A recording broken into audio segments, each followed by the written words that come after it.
भारत माता की। अंगराज दानवीर कर्ण की धरती, महर्षि मैही के तपस्थली, भगवान वासुपूज्य के पंच कल्याणक भूमि, विश्व प्रसिद्ध विक्रमशिला महाविहार, बाबा बूढ़ानाथ के पवित्र भूमि पे सब भाई बहन सैनिक के प्रणाम करे छिए।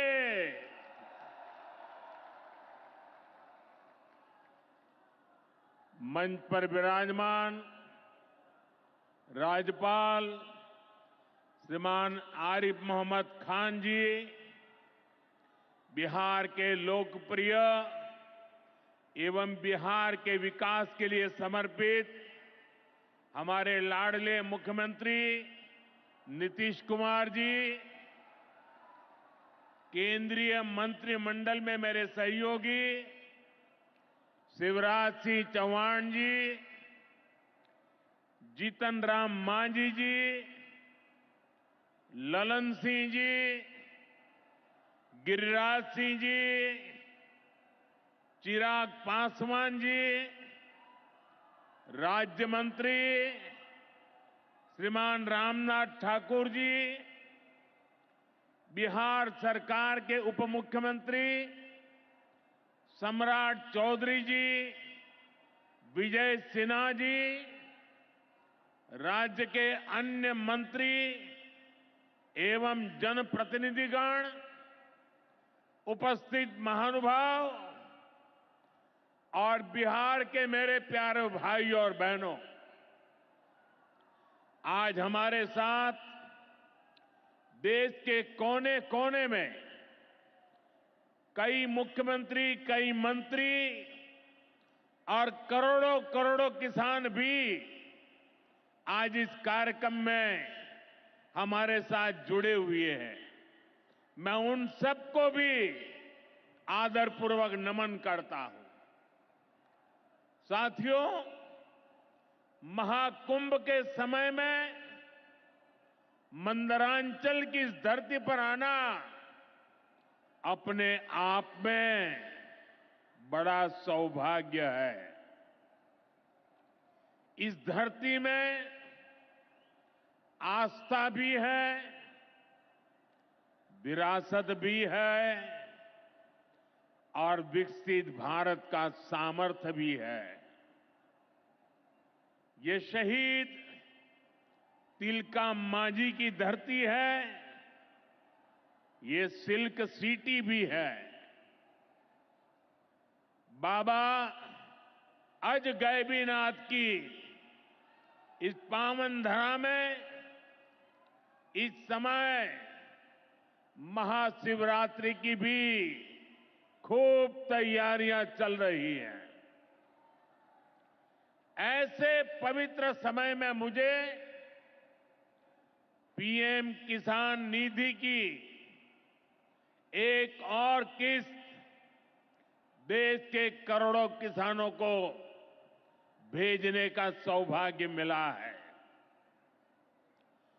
करीब 22,000 करोड़ रुपए एक क्लिक पर देश भर के किसानों के खाते में पहुंचे हैं।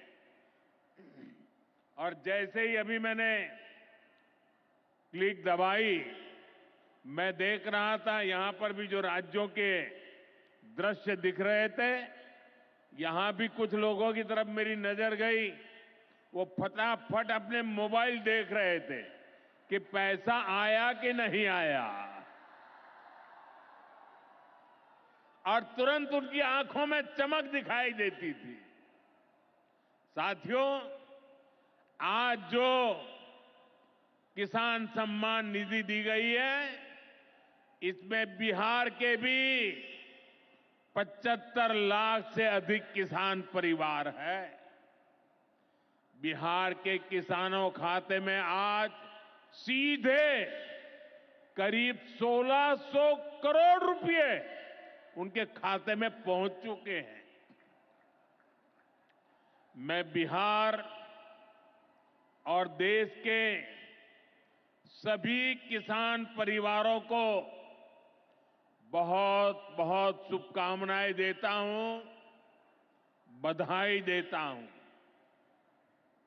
साथियों, मैंने लाल किले से कहा है कि विकसित भारत के 4 मजबूत स्तंभ है। ये स्तंभ है गरीब, हमारे अन्नदाता किसान, हमारे नौजवान, हमारे युवा और हमारे देश की नारी शक्ति। एनडीए सरकार चाहे केंद्र में हो या फिर यहां नीतीश जी के नेतृत्व में चल रही सरकार हो, किसान कल्याण हमारी प्राथमिकता में है। बीते दशक में हमने किसानों की हर समस्या के समाधान के लिए पूरी शक्ति से काम किया है। किसान को खेती के लिए अच्छे बीज चाहिए, पर्याप्त और सस्ती खाद चाहिए, किसानों को सिंचाई की सुविधा चाहिए, पशुओं का बीमारी से बचाव चाहिए और आपदा के समय नुकसान से सुरक्षा चाहिए। पहले इन सभी पहलुओं को लेकर किसान संकट से घिरा रहता था। जो लोग पशुओं का चारा खा सकते हैं, वो इन स्थितियों को कभी भी नहीं बदल सकते। एनडीए सरकार ने इस स्थिति को बदला है। बीते वर्षों में हमने सैकड़ों आधुनिक किस्म के बीज किसानों को दिए। पहले यूरिया के लिए किसान लाठी खाता था और यूरिया की कालाबाजारी होती थी। आज देखिए, किसानों को पर्याप्त खाद मिलती है। हमने तो कोरोना के महासंकट में भी किसानों को खाद की कमी नहीं होने दी। आप कल्पना कर सकते हैं कि अगर एनडीए सरकार न होती, क्या होता? साथियों, अगर एनडीए सरकार न होती तो आज भी हमारे किसान भाई बहनों को खाद के लिए लाठियां खानी पड़ती। आज भी बरौनी खाद कारखाना बंद पड़ा होता। दुनिया के अनेक देशों में खाद की बोरी जो 3,000 रुपए की मिल रही है, वो आज हम किसानों को 300 रुपए से भी कम में देते हैं। एनडीए सरकार न होती तो यूरिया की एक बोरी भी आपको 3,000 रुपए की मिलती। हमारी सरकार किसानों के बारे में सोचती है, उनकी भलाई के लिए काम करती है। इसलिए यूरिया और डीएपी का जो पैसा किसानों को खर्च करना था, वो केंद्र सरकार खुद खर्च कर रही है। बीते 10 साल में करीब 12 लाख करोड़ रुपए जो खाद खरीदने के लिए आपके जेब से जाने थे, वो बच गए। वो केंद्र सरकार ने बजट में से दिए हैं। यानी इतना सारा पैसा, 12 लाख करोड़ रुपया देश के करोड़ों किसानों की जेब में बचा है। साथियों, एनडीए सरकार न होती तो आपको पीएम किसान सम्मान निधि ये भी नहीं मिलती। इस योजना को शुरू हुए अभी करीब 6 साल हुए हैं। अभी तक लगभग 3,70,000 करोड़ रुपए सीधे किसानों के खाते में पहुंच चुके हैं। बीच में कोई बिचौलिया नहीं, कोई कटकी कंपनी नहीं। 1 रुपया दिल्ली से निकले 100 पैसा सीधा पहुंचता है।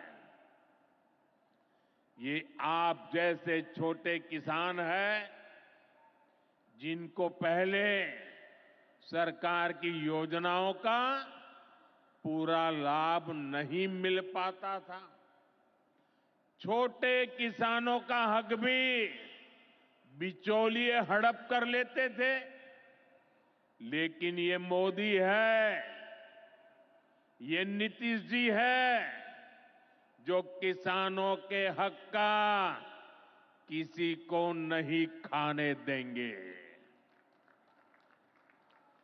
जब ये कांग्रेस वाले, जंगल राज वाले सरकार में थे, तो इन लोगों ने खेती का कुल जितना बजट रखा था, उससे कई गुना ज्यादा पैसा तो हम सीधे आप किसानों के बैंक खातों में भेज चुके हैं।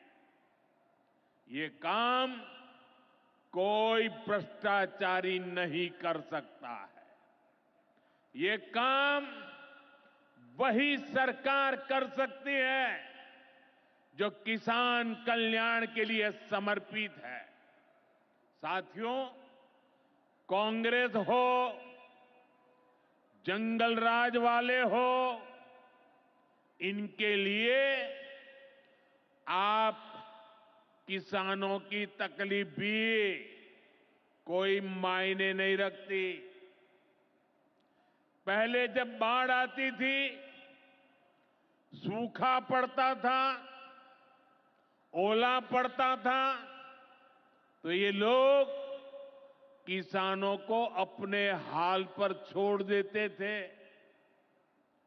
2014 में जब आपने एनडीए को आशीर्वाद दिया, तो मैंने कहा ऐसे नहीं चलेगा। एनडीए सरकार ने पीएम फसल बीमा योजना बनाई। इस योजना के तहत 2.25 लाख करोड़ रुपए का क्लेम किसानों को आपदा के समय मिल चुका है। साथियों, जो भूमिहीन है, जो छोटे किसान है, उनकी आय को बढ़ाने में एनडीए सरकार पशुपालन को बढ़ावा दे रही है। पशुपालन गांव में हमारी बहनों को लखपति दीदी बनाने में भी बहुत काम आ रहा है। देश में अभी तक करीब 1.25 करोड़ लखपति दीदी बन चुकी है। इनमें बिहार की भी हजारों जीविका दीदियां शामिल है।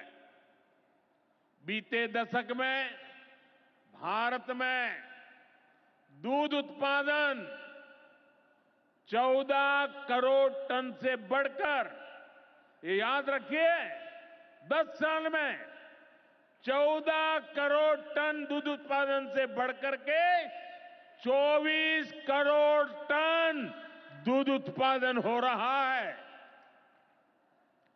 यानी भारत ने दुनिया के नंबर 1 दूध उत्पादक के रूप में अपनी भूमिका को और सशक्त किया है। इसमें बिहार की भी बहुत बड़ी भागीदारी है। आज बिहार में सहकारी दूध संघ प्रतिदिन 30 लाख लीटर दूध खरीदता है। इसके कारण हर साल 3,000 करोड़ रुपए से अधिक बिहार के पशुपालकों, हमारी माताओं बहनों के खाते में पहुंच रहे हैं। साथियों, मुझे खुशी है कि डेयरी सेक्टर को बढ़ावा देने के हमारे प्रयासों को राजीव रंजन जी, हमारे ललन सिंह जी बहुत ही कुशलता के साथ आगे बढ़ा रहे हैं। इनके प्रयासों से यहां बिहार में 2 परियोजनाएं तेजी से पूरी हो रही है। मोतीहारी का सेंटर ऑफ एक्सीलेंस बेहतरीन देसी नस्ल की गायों के विकास में मदद करेगा। दूसरा बरौनी का मिल्क प्लांट है। इस क्षेत्र के 3 लाख किसानों को फायदा होगा, नौजवानों को रोजगार मिलेगा। साथियों, हमारे जो नाविक साथी हैं, जो मछुआरे साथी हैं, इनको पहले की सरकारों ने कोई फायदा नहीं दिया। हमने पहली बार मछली पालकों को किसान क्रेडिट कार्ड की सुविधा दी है। ऐसे ही प्रयासों से आज मछली उत्पादन में बिहार शानदार प्रदर्शन कर रहा है। और अभी जैसे मुख्यमंत्री जी ने बताया, पहले मछली हम बाहर से लाते थे और आज मछली में बिहार आत्मनिर्भर बन गया है। और मुझे याद है 2014 के पहले 2013 में जब मैं चुनाव अभियान के लिए आया था, तब मैंने कहा था कि मुझे आश्चर्य हो रहा है कि बिहार में इतना पानी है, मछली हम बाहर से क्यों लाते हैं। आज मुझे संतोष है कि बिहार के लोगों की मछली की जरूरत बिहार में ही पूरी हो रही है। 10 साल पहले बिहार मछली उत्पादन में देश के 10 राज्यों में से एक था। आज बिहार देश के टॉप 5 बड़े मछली उत्पादक राज्यों में से एक बन चुका है। फिशरीज सेक्टर पर हमारे फोकस का बहुत बड़ा फायदा हमारे छोटे किसानों को हुआ है, मछुआरे साथियों को हुआ है। भागलपुर की पहचान तो गंगा जी में रहने वाली डॉल्फिन से भी होती रही है। ये नमामि गंगे अभियान की भी बहुत बड़ी सफलता है। साथियों, बीते वर्षों में सरकार के प्रयासों से भारत का कृषि निर्यात बहुत अधिक बढ़ा है।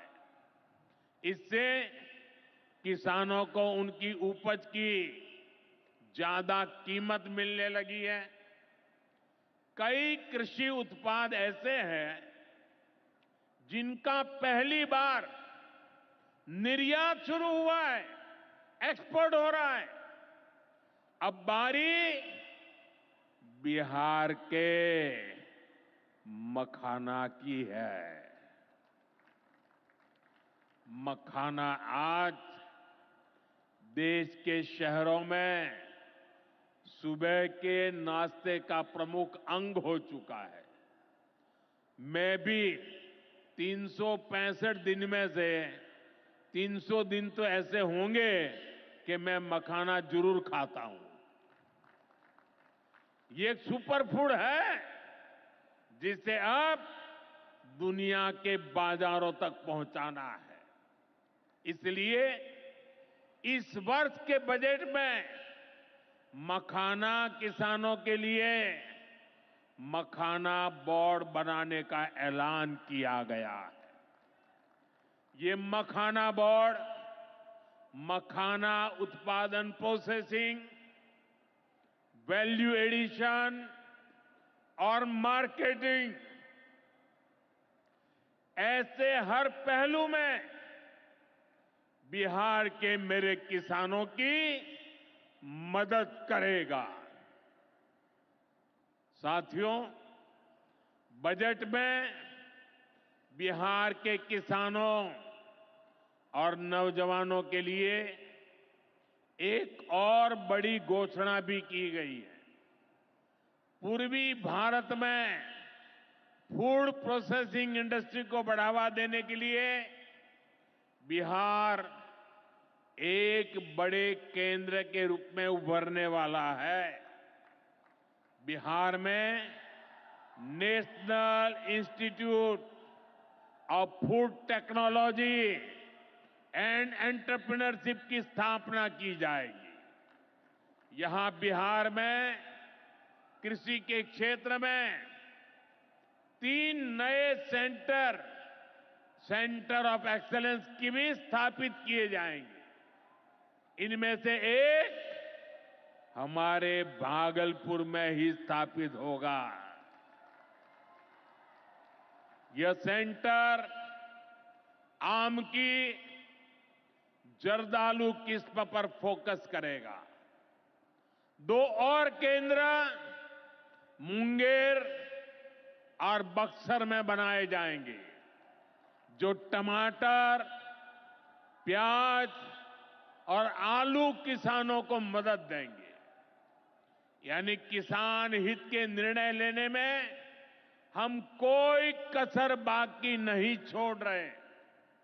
साथियों, आज भारत कपड़े का भी बहुत बड़ा निर्यातक बन रहा है। देश में कपड़ा उद्योग को बल देने के लिए अनेक कदम उठाए जा रहे हैं। भागलपुर में तो कहा जाता है कि यहां पेड़ भी सोना उगलते हैं। भागलपुरी सिल्क, टसर सिल्क पूरे हिंदुस्तान में मशहूर है। दुनिया के दूसरे देशों में भी टसर सिल्क की डिमांड लगातार बढ़ रही है। केंद्र सरकार रेशम उद्योग को बढ़ावा देने के लिए फैब्रिक और yarn dyeing unit, fabric printing unit, fabric processing unit ऐसे इंफ्रास्ट्रक्चर निर्माण पर बहुत जोर दे रही है।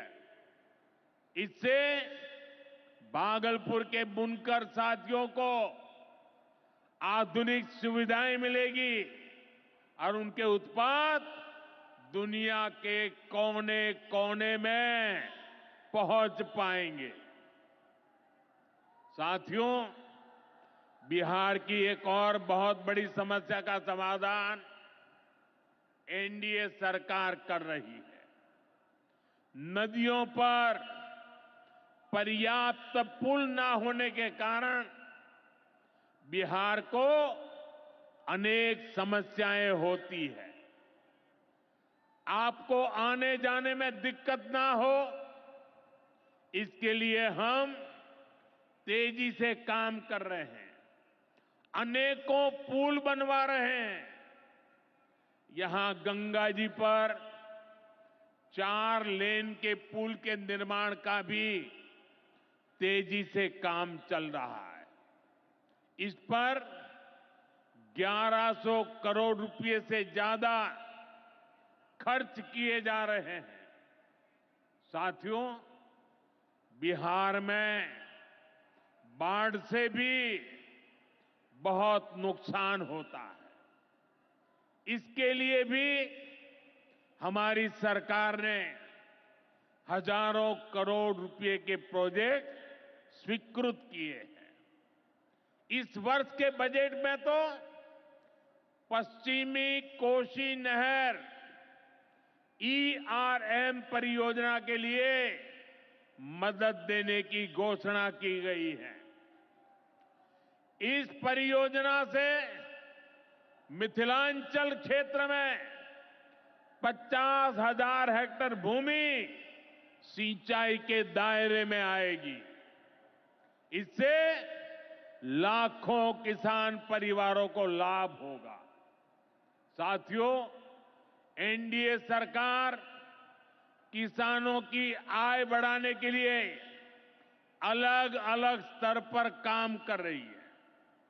भारत में उत्पादन बढ़े, दलहन और तिलहन में हम आत्मनिर्भर हो, यहां ज्यादा से ज्यादा फूड प्रोसेसिंग उद्योग लगे और हमारे किसानों के उत्पाद दुनिया भर तक पहुंचे। इसके लिए सरकार एक के बाद एक नए कदम उठा रही है। मेरा तो सपना है कि दुनिया की हर रसोई में भारत के किसान का उगाया कोई न कोई उत्पाद होना ही चाहिए। इस वर्ष के बजट ने भी इसी विजन को आगे बढ़ाया है। बजट में एक बहुत ही बड़ी पीएम धन धान्य योजना की घोषणा की गई है। इसके तहत देश के 100 ऐसे जिलों की पहचान की जाएगी जहां सबसे कम फसल उत्पादन होती है। फिर ऐसे जिलों में खेती को बढ़ावा देने के लिए विशेष अभियान चलाया जाएगा। दलहन में आत्मनिर्भरता के लिए मिशन मोड पर काम किया जाएगा। किसान ज्यादा से ज्यादा दालें उगाए, इसके लिए किसानों को प्रोत्साहन मिलेगा।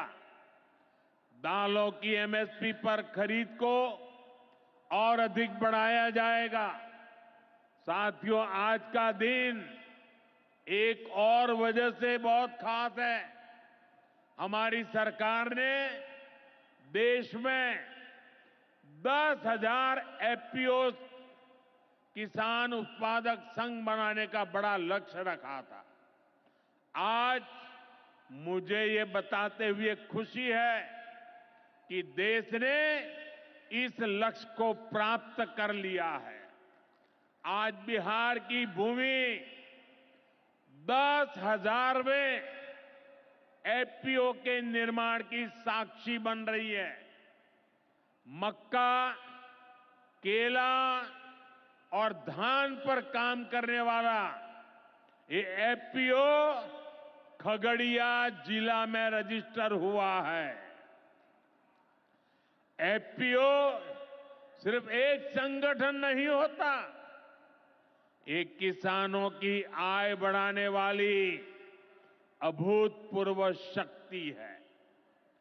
एफपीओ की ये शक्ति छोटे छोटे किसानों को बाजार के बड़े लाभ सीधे उपलब्ध कराती है।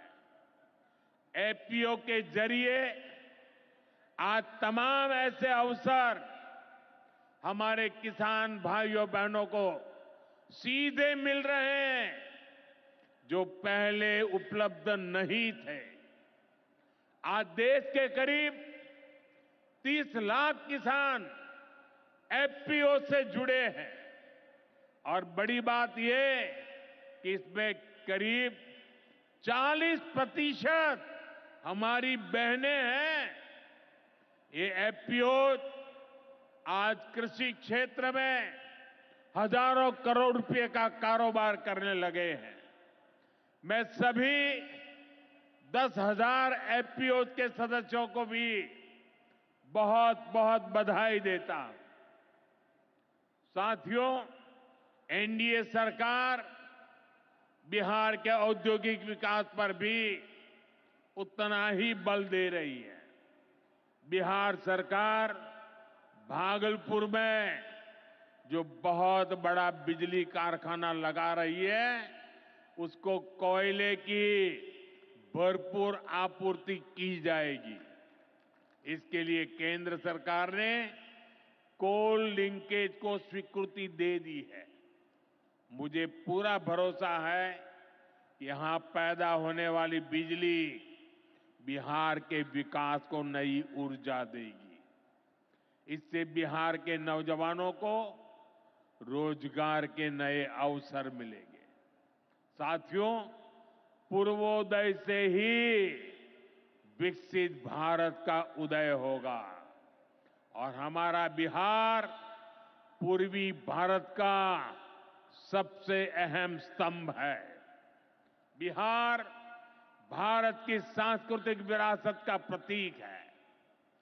कांग्रेस आरजेडी के लंबे कुशासन ने बिहार को बर्बाद किया, बिहार को बदनाम किया।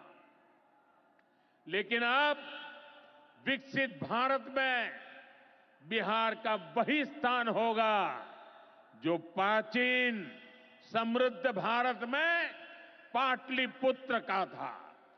इसके लिए हम सभी मिलकर निरंतर प्रयास कर रहे हैं। बिहार में आधुनिक कनेक्टिविटी के लिए, सड़कों के नेटवर्क के लिए, जन कल्याण की योजनाओं के लिए एनडीए सरकार प्रतिबद्ध होकर काम कर रही है। मुंगेर से भागलपुर होते हुए मिर्जा चौकी तक करीब 5,000 करोड़ रुपए की लागत से नया हाईवे भी बनाने का काम शुरू हो रहा है। भागलपुर से औंसडीहा तक 4 लेन सड़क को चौड़ा करने का काम भी शुरू होने जा रहा है।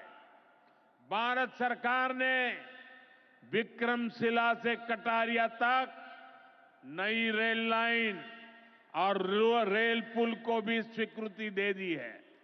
साथियों, हमारा ये भागलपुर सांस्कृतिक और ऐतिहासिक रूप से बहुत महत्वपूर्ण रहा है।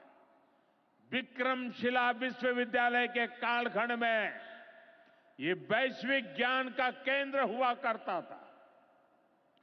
हम नालंदा विश्वविद्यालय के प्राचीन गौरव को आधुनिक भारत से जोड़ने का काम शुरू कर चुके हैं। नालंदा विश्वविद्यालय के बाद अब विक्रमशिला में भी सेंट्रल यूनिवर्सिटी बनाई जा रही है। जल्द ही केंद्र सरकार इस पर काम शुरू करने वाली है। मैं नीतीश जी, विजय जी, सम्राट जी सहित बिहार सरकार की पूरी टीम को बधाई देता हूं। आप इस प्रोजेक्ट से जुड़ी जरूरतों को पूरा करने में तेजी से जुटे हैं। साथियों, एनडीए सरकार भारत की गौरवशाली विरासत के संरक्षण और वैभवशाली भविष्य के निर्माण के लिए एक साथ काम कर रही है। लेकिन ये जो जंगल राज वाले हैं, इनको हमारी धरोहर से, हमारी आस्था से नफरत है। इस समय प्रयागराज में एकता का महाकुंभ चल रहा है। ये भारत की आस्था का, भारत की एकता और समरसता का सबसे बड़ा महोत्सव है। पूरे यूरोप की जितनी जनसंख्या है, उससे भी ज्यादा लोग अब तक एकता के इस महाकुंभ में डुबकी लगा चुके हैं, स्नान कर चुके हैं। बिहार से भी गांव-गांव से श्रद्धालु एकता के इस महाकुंभ होकर आ रहे हैं। लेकिन ये जंगल राज वाले महाकुंभ को ही गाली दे रहे हैं। महाकुंभ को लेकर भद्दी भद्दी बातें कर रहे हैं। राम मंदिर से चिढ़ने वाले लोग महाकुंभ को भी कोसने का कोई मौका नहीं छोड़ रहे हैं। मैं जानता हूं, महाकुंभ को गाली देने वाले ऐसे लोगों को बिहार कभी भी माफ नहीं करेगा। साथियों, बिहार को समृद्धि के नए पथ पर ले जाने के लिए हम दिन रात ऐसे ही मेहनत करते रहेंगे। एक बार फिर देश के किसानों को और बिहार वासियों को बहुत बहुत बधाई। मेरे साथ बोले, भारत माता की, भारत माता की। बहुत बहुत धन्यवाद।